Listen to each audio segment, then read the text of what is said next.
Hello, dear friends. You're most welcome at IS Prahlad channel पर।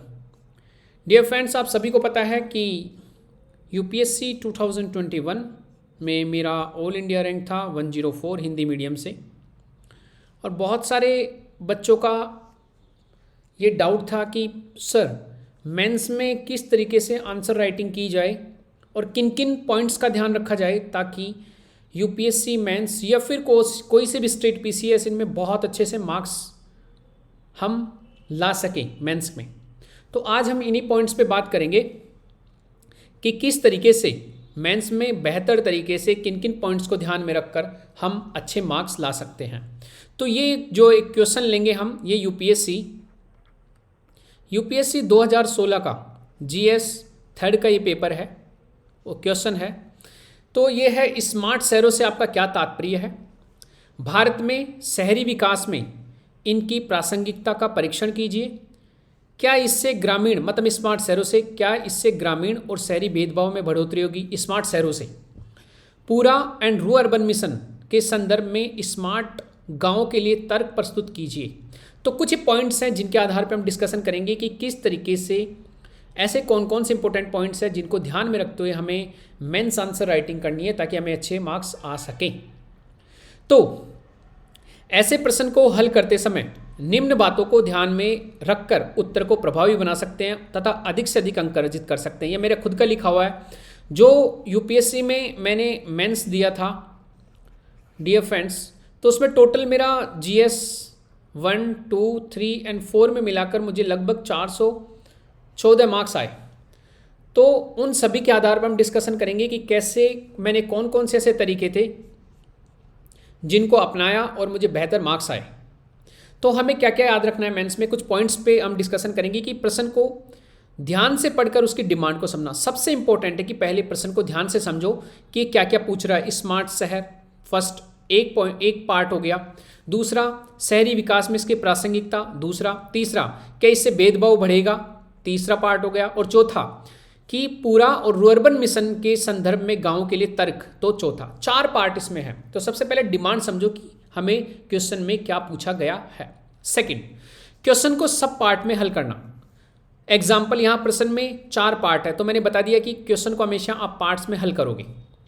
इस प्रश्न में प्रस्तावना, मेन बॉडी और निष्कर्ष होगा। 3 पार्ट हमें इसमें सोल्व करना है। क्वेश्चन को 3 पार्ट्स में हमें बनाना है अलग से। प्रस्तावना, मेन बॉडी और निष्कर्ष। मेन बॉडी में हमारे पास 4 पार्ट एक्सप्लेन करेंगे, इन चारों पार्टों को मेन बॉडी में रखेंगे तथा हर पार्ट को सब हेडिंग देना सही रहता है। सब हेडिंग का मतलब स्मार्ट शहर कोई, अब मैं आपको बताऊंगा कि किस तरीके से हम क्वेश्चन को हल करेंगे, उस टाइम देखेंगे हम। नेक्स्ट हमें क्या याद रखना है, हिंदी के उत्तर लिखते समय इंग्लिश वर्ड्स का कुछ मात्रा में उपयोग किया जा सकता है, इसको भी हम देखेंगे। मैंने अपने मेंस में जब यूपीएससी मेंस मैंने दिया था माय डियर फ्रेंड्स, तो मैंने आराम से जहाँ ज़रूरत रहे आप इंग्लिश वर्ड्स को यूज कर सकते हो, वहाँ कोई दिक्कत नहीं होती है।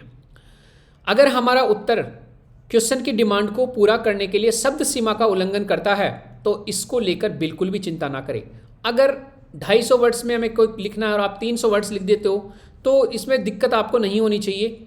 अगर आप 50 वर्ड्स ज़्यादा एक्स्ट्रा, बस टाइम का आपको ध्यान रखना है। तो ना तो इंग्लिश वर्ड्स से ज़्यादा भी यूज़ नहीं करना, लेकिन एक लॉजिकल वे में आप इंग्लिश वर्ड्स यूज कर सकते हो, उसको दिक्कत नहीं होता टीचर को।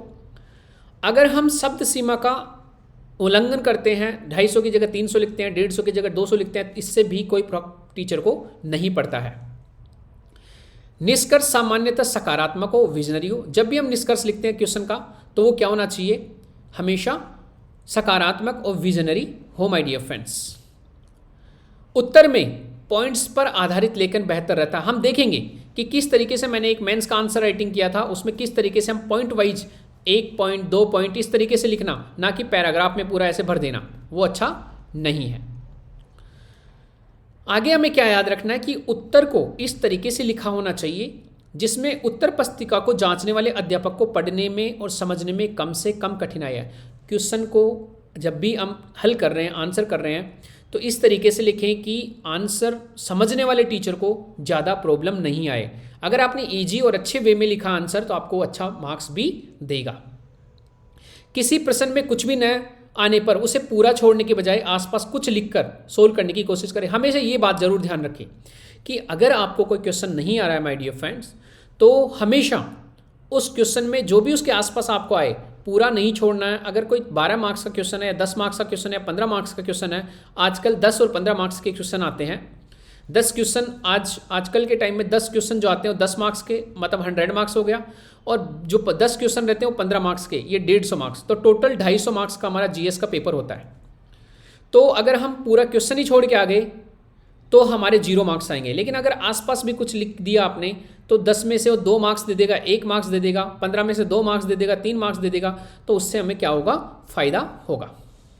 नेक्स्ट 10वां नंबर का पॉइंट क्या है, उत्तर लेखन में कोशिश करें कि सरकार की योजनाओं और यूएन के सस्टेनेबल डेवलपमेंट गोल को शामिल करें। सरकार की कोई योजना है, स्वच्छ भारत मिशन हो गया, रूअर्बन मिशन हो गया, कोई भी बेटी बचाओ बेटी पढ़ाओ, ये सभी योजनाओं का नाम आपको जरूर लेना है। उन सस्टेनेबल डेवलपमेंट गोल क्या है, 17 सस्टेनेबल डेवलपमेंट गोल है। जैसे पहला सस्टेनेबल डेवलपमेंट गोल क्या है माय डियर फ्रेंड्स, कहीं पर भी नो पुवर्टी। सेकेंड नंबर का क्या है, जीरो हंगर। थर्ड नंबर का क्या है, यहाँ पर हेल्थ, अच्छी हेल्थ होनी चाहिए। और फोर्थ एजुकेशन। तो एजुकेशन, ये सब 17 गोल हैं, तो ये सारे आपको याद होना चाहिए। इनको कहीं ना कहीं आप आंसर राइटिंग में यूज करो, इससे बढ़िया इम्पैक्ट पड़ता है टीचर पर। आगे उत्तर लेखन में कुछ विशेष शब्दों जैसे आज़ादी का अमृत महोत्सव, सबका साथ, सबका विकास, सबका विश्वास, विकसित भारत @2047, न्यू इंडिया आदि का उपयोग उत्तर को प्रभावी बनाता है। मतलब आपके पास कुछ ऐसे वर्ड्स होने चाहिए जो आप आंसर राइटिंग में कहीं यूज कर सको। इनसे टीचर पर अच्छा इंपैक्ट पड़ता है और आपको मार्क्स भी बढ़ता है। आगे उत्तर लेखन के लिए हमें क्या करना चाहिए, बॉल पेन की जगह हमें जेल पेन का उपयोग करना चाहिए। जेल पेन में कौन सा, पायलट का V5 अच्छा है, V7 है, और पायलट के और भी अच्छे पेन है। और जेल का कोई भी जेल पेन और भी हो, कोई अच्छा कंपनी का, तो यूज करो। इससे क्या, आपके उत्तर दिखने में ज़्यादा आकर्षित दिखते हैं। और साथ में अगर आपकी राइटिंग थोड़ी ख़राब है और आप बॉल पेन से लिख रहे हो तो राइटिंग और ज़्यादा गंदी दिखती है। लेकिन अगर आपकी राइटिंग ज़्यादा अच्छी नहीं है और आप जेल पेन से लिख रहे हो तो आप खुद ही देखना, खराब राइटिंग भी अच्छी दिखती है। तो हमेशा जेल पेन लिखने का कोशिश करना। मैंने खुद ने जेल पेन से लिखा था, मैंने पायलट V7 पेन यूज किया था। उत्तर को पैराग्राफ में लिखने की जगह पॉइंट्स में लिखना, फ्लो चार्ट, मैप का इस्तेमाल करना हमेशा प्रभावी रहता है। ये हम देखेंगे। मैंने एक क्वेश्चन, जो हमने क्वेश्चन लिया माय डियर फ्रेंड्स, स्मार्ट सैरो वाला, इसको मैंने किस तरीके से सोल्व किया है, ये पूरा हम देखेंगे कि मैंने इसका पूरा आंसर कैसे लिखा है। हर पॉइंट्स को हम अच्छे से एक्सप्लेन करेंगे। इन पूरे जितने भी पॉइंट्स मैं बता रहा हूँ, 1 2 3 4 5 पूरे, इन सभी को हम मेरे आंसर से मैच करेंगे। आगे 14 नंबर का पॉइंट क्या है, उत्तर लेखन में समय सीमा का ध्यान रखना जरूरी है। क्योंकि किसी एक पर्सन को बेहतर ज़्यादा अब 20 क्वेश्चन है, उसमें ऐसा आपने बेहतर करने के चक्कर में, एक क्वेश्चन को बेहतर करने के चक्कर में एक क्वेश्चन आपका छूट गया, वहाँ ज़्यादा बेहतर करने के चक्कर में मैक्सिमम आपको 1 या 2 मार्क्स मिलेंगे। लेकिन एक पूरा क्वेश्चन छूटने पर आपको 3 से 4 या 5 मार्क्स का नुकसान झेलना पड़ेगा। तो ये छूट जाना बहुत घातक है। कोई भी क्वेश्चन, किसी एक क्वेश्चन को बेहतर करने के चक्कर में कोई और क्वेश्चन आपका छूटता है तो वो आपके मेंस को स्कोर को बहुत तेज़ी से कम करता है, इसलिए आपको ध्यान रखना है। 15 नंबर का पॉइंट क्या है आपको, कि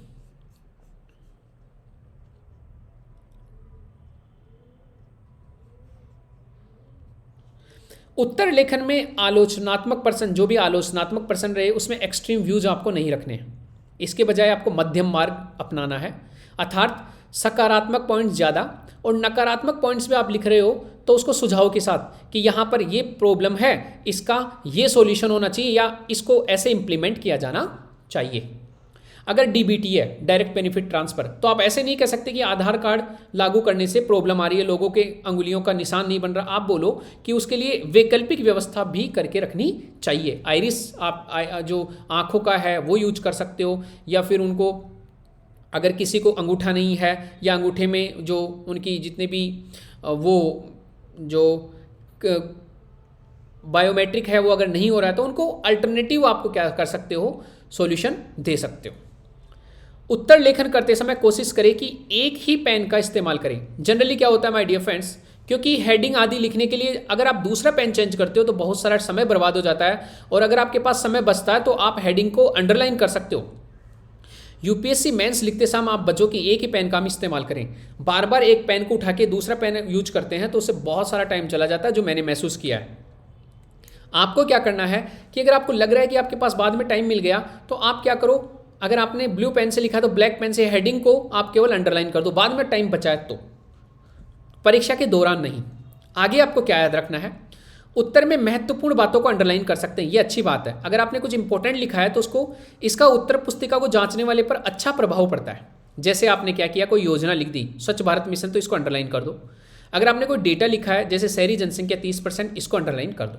इससे टीचर का ध्यान डायरेक्टली आपके आंसर राइटिंग पे जाता है, जो इंपॉर्टेंट पॉइंट्स है उस पर। आगे क्या रखना, उत्तर लेखन करते समय कोशिश करें कि उत्तर को इस तरीके से लिखा जाए कि स्पेस तेजी से व कम समय में भरा हुआ लगे, मतलब स्पेस खाली भी ना दिखे और कम समय में जल्दी भर जाए। तो इसके लिए क्या तरीके अपना सकते हैं, पहला, उत्तर में उदाहरण देना और उन्हें एक लाइन में ना लिखकर क्रम में लिखना। जैसे अगर बात करें, पॉइंट क्या है, खेती में हमें मृदा उर्वरता को बढ़ाने के लिए दलहनी फसलों को उगाना चाहिए। अब दलहनी फसलों को एग्जाम्पल देना है, जैसे एग्जाम्पल चना, मूंग, मूंगफली, सोयाबीन। तो आपको इस वे में लिखना है, एक एक लाइन में, ना कि इस तरीके से डोंट राइट लाइक चना, मूंग, मूंगफली, ऐसे नहीं पूरी लाइन में, आपको ऐसे इस तरीके से लिखना है। इससे पेज आपका बहुत जल्दी भर जाता है और टीचर को दिखने में भी अच्छा लगता है।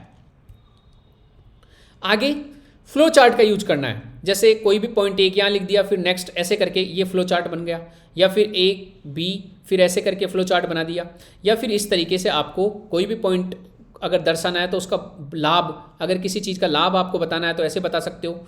तो उस तरीके से आपको क्या करना है, स्पेस भरता है इससे, और इससे भरा भरा स्पेस जब टीचर को लगता है तो उसको लगता है कि इसने बहुत मेहनत की है, अच्छा आंसर लिखा है, तो उसके भी मार्क्स मिलते हैं। आंसर को पैराग्राफ की जगह ज़्यादा से ज़्यादा पॉइंट फॉर्म में लिखने का प्रयास करोगे तो उससे आपका टाइम भी बचता है और टीचर को अट्रैक्टिव भी लगता है, हम देखेंगे भी ऐसा। आगे आपको उत्तर लेखन में क्या करना, रिपोर्ट जैसे ease of doing business report, index जैसे global peace index, hunger index आदि के डेटा और उनके सुझावों को शामिल करना जरूर प्रयत्न करना चाहिए। जैसे ग्लोबल हंगर इंडेक्स 2023 आया, इसमें भारत की क्या स्थिति है, इसमें भारत की क्या स्थिति है, उसने क्या सुझाव दिया कि कैसे ग्लोबल हंगर इंडेक्स को रोका जा सकता है। तो उन सभी पॉइंट्स को आपको इंक्लूड करोगे तो टीचर को लगता है कि ये जो पर्टिकुलर व्यक्ति है इसको सारी रिपोर्ट्स भी पता है, अच्छे से इसको इंडिया की जो स्थिति है इसके बारे में बेहतर नॉलेज है, तो इससे उसका इम्पैक्ट बहुत अच्छा पड़ता है और आपको अच्छे मार्क्स वो देता है।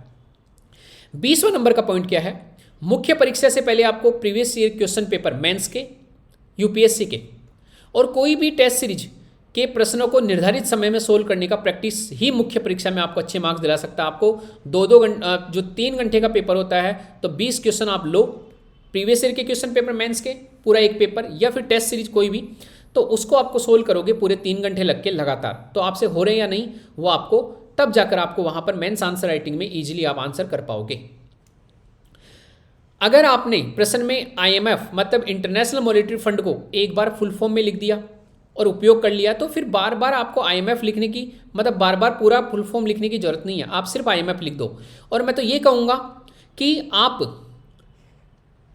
IMF को हिंदी वाले सिर्फ IMF लिख दो इंग्लिश में, अननेसेसरी IMF हिंदी में लिखने में बहुत टाइम जाता है, तो थोड़ा स्मार्टली आपको काम करना, अपना समय बर्बाद नहीं करना है। ऐसा मैंने बहुत किया है कि IMF को मैंने इंग्लिश में लिखा, जो वर्ड्स मुझे इंग्लिश में ईजी से आ रहे हैं तो मैं अननेसेसरी उसको हिंदी में लिखने की कोशिश नहीं किया, इससे कोई फर्क नहीं पड़ता है। उत्तर लेखन का अभ्यास आपको हमेशा A4 शीट पर करें, क्योंकि यूपीएससी में A4 शीट उसी प्रकार की होती है, मतलब आंसर शीट, और साथ में ही नोट्स भी आप A4 शीट वाला जो रजिस्टर आता है खाली, मतलब ब्लैंक पेजेज, उनमें नोट्स बनाने की कोशिश करें ताकि आपको मेंस में इजी लगे। उत्तर में कहीं भी कोई निशान न लगे, जैसे क्रॉस का हो गया, ये हो गया, राइट का स्वास्तिक बना दिया, 786 लिख दिया, ये लिखने से बचे, इससे पेनल्टी मार्क्स लगते हैं यूपीएससी में। आपने देखा होगा कई लोगों को पेनल्टी मार्क्स लगते हैं, तो ये कभी ना करें। उत्तर पुस्तिका में आपको अपना नाम खुद कुछ भी ऐसा ना करें जिससे मूल्यांकनकर्ता को भ्रम डाले, इससे आपको पेनल्टी मार्क्स लग सकते हैं, ऐसा कुछ ना लिखें। उत्तर लेखन में हमेशा प्रयास करना चाहिए कि कम शब्दों में अपनी बात को, मतलब ज़्यादा अननेसेसरी फालतू लिखने से टाइम भी खराब होता है, तो आपको गागर में सागर बढ़ने वाले बहुत सटीक शब्दों का उपयोग करना है।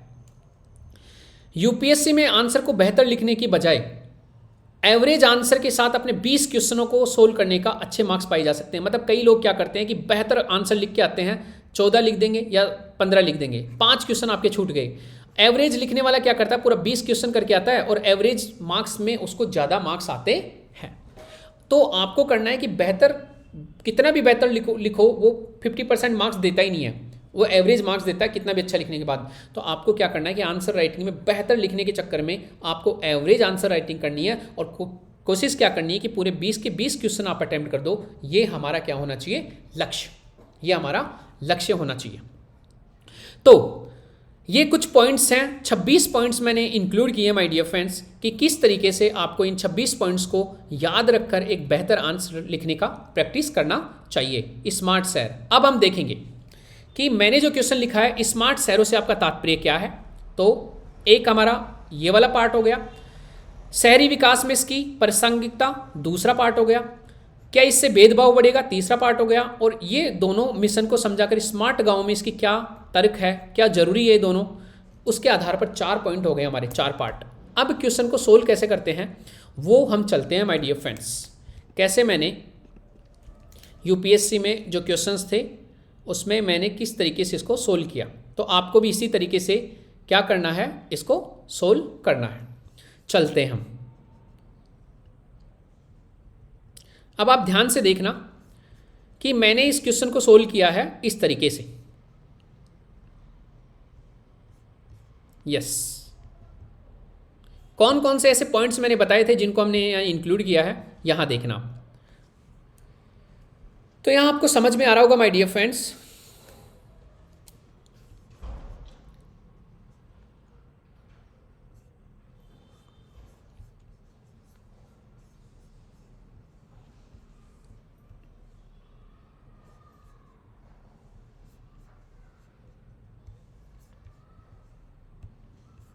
यस, तो यहां पर ध्यान से देखना कि किस तरीके से, अब मैंने क्या लिखा, ये यूपीएससी 2016 में पूछा हुआ क्वेश्चन है जीएस 3 का।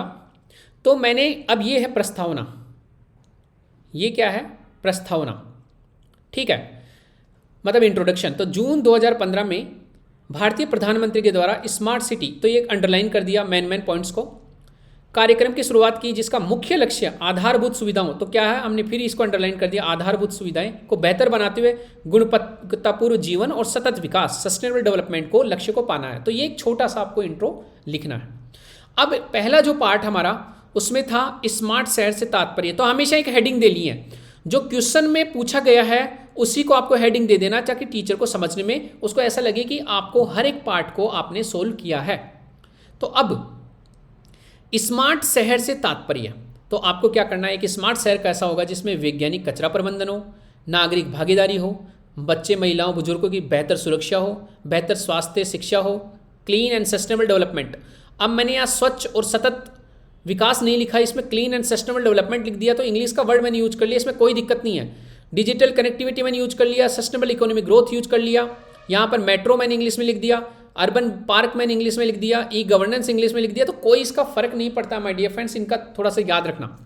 तो इस तरीके से आपने एक स्मार्ट शहर इस तरीके से करके आपने एक फ्लो चार्ट टाइप आपने बना दिया इस तरीके से। अब क्या करना, इससे टाइम भी बच गया और हमारा स्पेस भी पूरा कवर हो गया। अब आगे नेक्स्ट जो पार्ट था वो था स्मार्ट शहरों की शहरी विकास में प्रासंगिकता। तो क्या करना है हमें यहाँ पर, लोगों को यहाँ पर क्या हो रहा है माय डियर फ्रेंड्स कि इससे लोगों की गुणवत्तापूर्ण जीवन भी मिल रहा है हमें, राइट और रॉन्ग, लोगों को गुणवत्तापूर्ण जीवन भी मिल रहा है। प्रदूषण मुक्त शहर बनाना इसलिए प्रासंगिकता है, यातायात की गतिशीलता, सस्टेनेबल सिटीज को बढ़ावा देकर हम सस्टेनेबल डेवलपमेंट को रिलेवन पालेंगे, स्वच्छ शहर पर्यटन को बढ़ावा देंगे, किफ़ायती आवास देकर सबको आवास की अवधारणा, लोगों को ई गवर्नेंस के द्वारा सुविधाएं देकर उपयोग को सफल बनाना, और शहरों के संसाधनों का सतत उपयोग करना। तो ये क्या हो गया, क्यों स्मार्ट शहरों की शहरी विकास में प्रासंगिकता है, दूसरा हमारा हेडिंग, उसी हेडिंग से हमने इसको ले लिया। अब तीसरा हेडिंग आ गया, स्मार्ट शहरों का ग्रामीण और शहरी भेदभाव में बढ़ोतरी के रूप में मूल्यांकन। अब हम मूल्यांकन कर रहे हैं जो उसने पूछा। तो हमें क्या लिखना है, स्मार्ट शहरों की अवधारणा भारत में तब तक सफल नहीं हो सकती जब तक स्मार्ट विलेज को न अपनाया जाए, क्योंकि शहरों में केवल 30% जनसंख्या रहती है, गांवों में 70% जनसंख्या निवास करती है।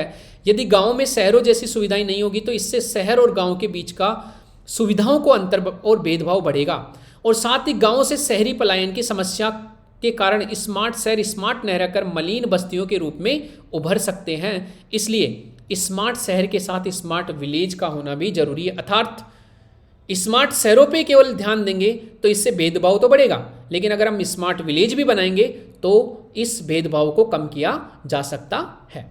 तीसरा पार्ट हो गया। चौथा पार्ट, पूरा और रूरल अर्बन मिशन तथा स्मार्ट विलेज के तर्क। इन दोनों का स्मार्ट विलेज में क्या तर्क है? तो पहले पूरा को समझना है। पूरा क्या है? Providing urban amenities in rural areas. अब इसको इंग्लिश में ही लिखना है, तभी इसका मतलब है। इसके अंतर्गत क्या है? शहरी सुविधाओं को गांव में उपलब्ध कराना, जैसे डिजिटल कनेक्टिविटी, ई गवर्नेंस, बेहतर शिक्षा और स्वास्थ्य। फिर रूरल अर्बन का मतलब क्या होता है? ये full form rural plus urban से मिला हुआ है, के बना हुआ है, जिसमें शहरी और ग्रामीण दोनों विशेषताओं को शामिल किया गया है। अर्थात आत्मा गांव की होगी और सुविधाएं शहर की। तो पूरा और रूरल अर्बन मिशन।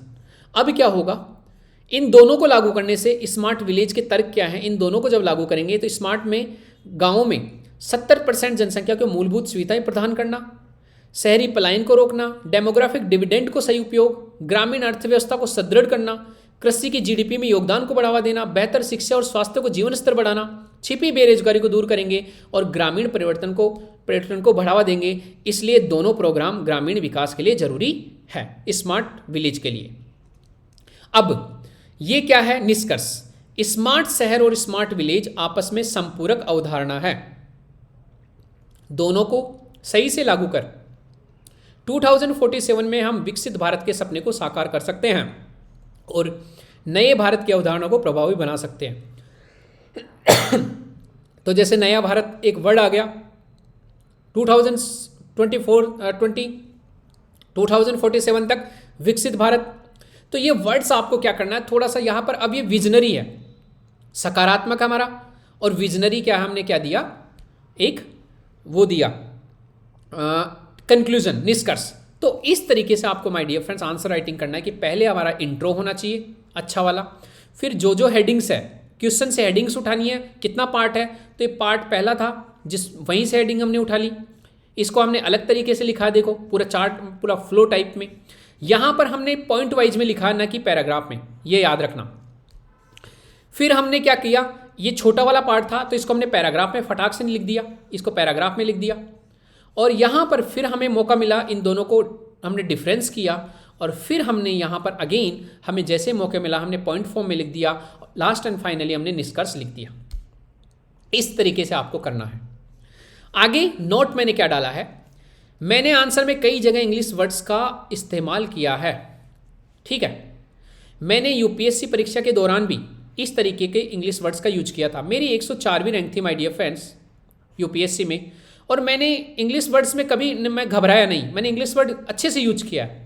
इसलिए मेरा सुझाव है कि सभी विद्यार्थियों को कि वे बिना डरे लॉजिकल रूप में, ऐसे नहीं अननेसेसरी, लेकिन जहाँ पर आपको इंग्लिश वर्ड की जगह इंग्लिश वर्ड लिखने में आपका टाइम बच रहा है, फालतू में आपको इंग्लिश वर्ड हिंदी वर्ड्स ढूंढने के लिए परेशान होना पड़ रहा है, तो बिना डरे लॉजिकल रूप में इंग्लिश वर्ड्स का उपयोग कर सकते हैं। क्योंकि मूल्यांकनकर्ता को इससे फर्क कम पड़ता है कि आपने इंग्लिश वर्ड्स यूज किए हैं, वो नहीं ध्यान देता इतना।